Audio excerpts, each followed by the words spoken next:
कुंभ कुंभ कुंभ।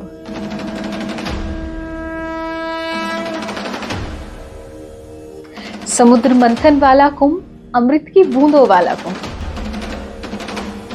नागा साधुओं और अघोरियों का कुंभ तो विश्व की सबसे बड़ी सभा का कुंभ। पाप नाशनी कुंभ तो हिंदुओं को साथ लाने वाला कुंभ। 12 साल वाला कुंभ या 144 साल वाला कुंभ। क्यों इतना खास है ये कुंभ और आखिर क्या है ये कुंभ?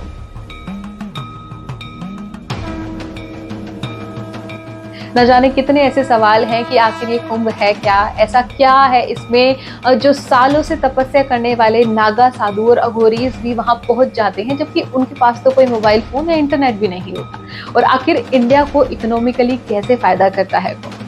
इस बार वाला कुंभ बाकी के कुंभ मेलों से सबसे ज्यादा खास क्यों है, और आखिर हम ही लोग अपने कुंभ मेले को बर्बाद खुद ही कैसे कर रहे हैं? और ऐसे कई सारे सवाल है जिनका जवाब अधूरा है, और वही हम जानने की कोशिश करेंगे आज के इस वीडियो में। लेकिन थोड़ा सा पेशेंस लगेगा, तो आपको ये वीडियो पूरी आखिरी तक देखनी होगी। बट आई एम श्योर इस वीडियो में आखिरी में आपको कुंभ से जुड़े कई सारे सवालों के जवाब मिल जाएंगे। देखिए, कुंभ मेला साधारण मेला नहीं है। ये हिंदू आस्था का वो पर्व है जिसमें करोड़ों लोग एक साथ एक ही जगह पर आकर मिलते हैं। कोई यहाँ अपनी आध्यात्मिक जर्नी की शुरुआत करने आता है, तो कोई यहाँ पावन नदी के जल में स्नान करके अपने पाप धोने। कुंभ का इतिहास समुद्र मंथन से भी जुड़ा है, जिसकी वजह से ये भी माना जाता है कि जहाँ जहाँ कुंभ होता है वहां पर पवित्र नदी का पानी अमृत में बदल जाता है। दुनिया की लार्जेस्ट रिलीजियस गैदरिंग में रिकॉर्ड है कुंभ मेला, जिसमें भारत के लोगों के साथ साथ विदेशों से भी लोग आते हैं। 2019 के अर्ध कुंभ में अराउंड 200 मिलियन यानी कि 20 करोड़ के आसपास श्रद्धालु आए थे, और इस बार का एस्टिमेट 400 मिलियन यानी कि 40 करोड़ पार्टिसिपेंट्स का है। अब इसमें पहला सवाल तो ये है कि आखिर कुंभ कितने टाइप के होते हैं? देखिए, 4 तरह के कुंभ का सनातन में वर्णन आता है, जिसमें पहला है कुंभ, दूसरा है अर्ध कुंभ, तीसरा है पूर्ण कुंभ और चौथा है महाकुंभ। कुंभ हर 12 साल पर मनाया जाता है, वहीं अर्ध कुंभ आधा होने की वजह से हर 6 साल में मनाया जाता है। अब एक इंपॉर्टेंट कुंभ है पूर्ण कुंभ, जिसकी बड़ी विशेषता बताई गई है, जो 12 कुंभ को मिलाकर बनता है। वहीं 12 पूर्ण कुंभ को मिलाकर महाकुंभ बनता है, जो कि इस साल 2025 में 13 जनवरी से शुरू हो गया है और 26 फरवरी तक चलेगा। ये कुंभ इस बार 144 साल बाद आया है, और क्योंकि ये महाकुंभ है तो इसलिए इसकी विशेषता भी महा यानी कि कई सारी है। अब अगर लोकेशन की बात करें तो कुंभ मेला सिर्फ 4 स्थान पर लगता है। एक है माँ गंगा की पावन नगरी हरिद्वार में, दूसरा प्रयागराज यानी कि त्रिवेणी संगम, जहाँ 3 पवित्र नदी गंगा, यमुना और एक काल्पनिक नदी सरस्वती माँ का संगम है। तीसरा नासिक, जहाँ गोदावरी नदी और ये अपनी विशेष मान्यताओं के लिए भी जाना जाता है। और चौथा है उज्जैन, ये शिप्रा नदी के किनारे बसा शहर, जहां लोगों का अपना विशेष आध्यात्मिक सफर शुरू होता है। अब कौन सा कुंभ कहां लगेगा और कहां नहीं, ये डिसाइड होता है एस्ट्रोनॉमिकल अलाइनमेंट के हिसाब से, यानी कि सेलेस्टियल बॉडीज के पोजीशन से, मतलब ग्रहों की चाल से। स्पेशली जुपिटर मतलब बृहस्पति। आपको पता होगा कि जुपिटर को सन का एक ऑर्बिट कंप्लीट करने में लगभग 12 साल लगते हैं, और इन्हीं 12 साल बाद कुंभ का आयोजन किया जाता है। और ये आयोजन तब होता है जब जुपिटर यानी कि बृहस्पति किसी जोडिक साइन मतलब किसी राशि के अंदर प्रवेश करते हैं, और इस समय के योग में कोई भी धार्मिक कार्य शुभ माने जाते हैं। जैसे कि हरिद्वार में कुंभ तब होगा जब बृहस्पति इक्वेरियस यानी कि कुंभ राशि में होंगे, और सूर्य एरिस यानी कि मेष राशि में।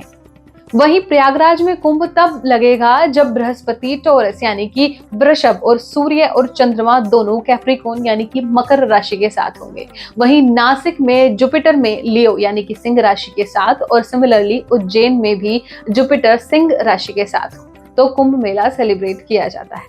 और यही रीजन है जिससे पहाड़ों पर और अलग अलग जगह छुपे अघोरी और नागा साधुस भी ये एस्ट्रोनॉमिकल अलाइनमेंट देखकर समझ जाते हैं कि कुंभ में शामिल होने का समय आ गया है। माना जाता है कि जब ऐसे ग्रह नक्षत्र बनते हैं तो सारा एनवायरनमेंट स्पिरिचुअलिटी से भर जाता है, और इस समय में अपनी आध्यात्मिक जर्नी को करने का अलग बेनिफिट होता है। जैसे ऐसे समय में पावन नदी में स्नान करके लोग अपने पापों से मुक्त होते हैं और मोक्ष को प्राप्त होते हैं। हालांकि अर्ध कुंभ सिर्फ प्रयागराज और हरिद्वार में ही लगता है, और पिछली बार भी 2019 में अर्ध कुंभ प्रयागराज में ही आयोजित किया गया था। यूनेस्को ने कुंभ मेले को intangible cultural heritage of humanity से भी पहचाना है, जिसमें आपको आध्यात्मिक वातावरण के साथ साथ भारत के कल्चर के प्रदर्शन भी बड़ी खूबसूरती के साथ देखने को मिलते हैं, जिसमें भारत की अलग अलग संस्कृति, लोक नृत्य, लोकगीत, अनोखी कलाएं देखने को मिलती हैं।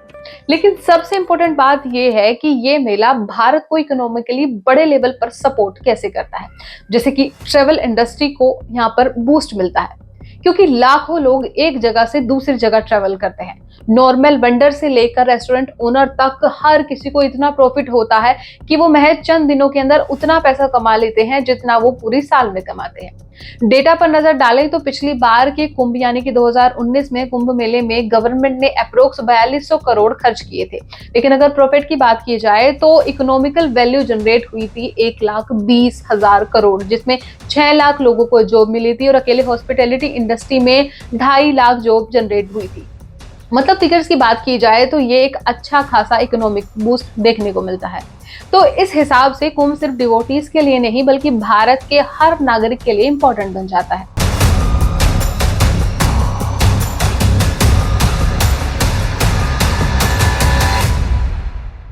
अच्छा, जब मैं कुंभ के बारे में पढ़ रही थी तो मेरे सामने एक न्यूज आई जिसमें गौतम अडानी और इस्कॉन के गुरु प्रसाद स्वामी दोनों आगे आए और उन्होंने अनाउंस किया कि वो महाप्रसाद सेवा करेंगे कुंभ में।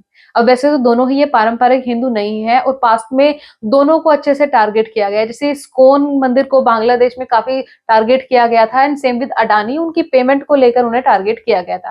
वैसे अडानी तो कुछ नए नहीं है, पिछले कुछ टाइम से कांग्रेस हो चाहे बाकी लोग, अडानी को टारगेट किया ही जाता है किसी न किसी चीज को लेकर।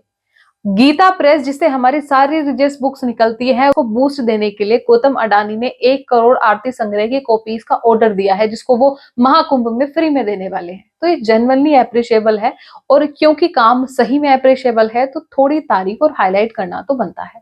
बाकी इस महाकुंभ में आप जा रहे हैं या नहीं और ऑलरेडी कुंभ में हैं या होकर आ चुके हैं तो अपना एक्सपीरियंस कमेंट में जरूर शेयर करें।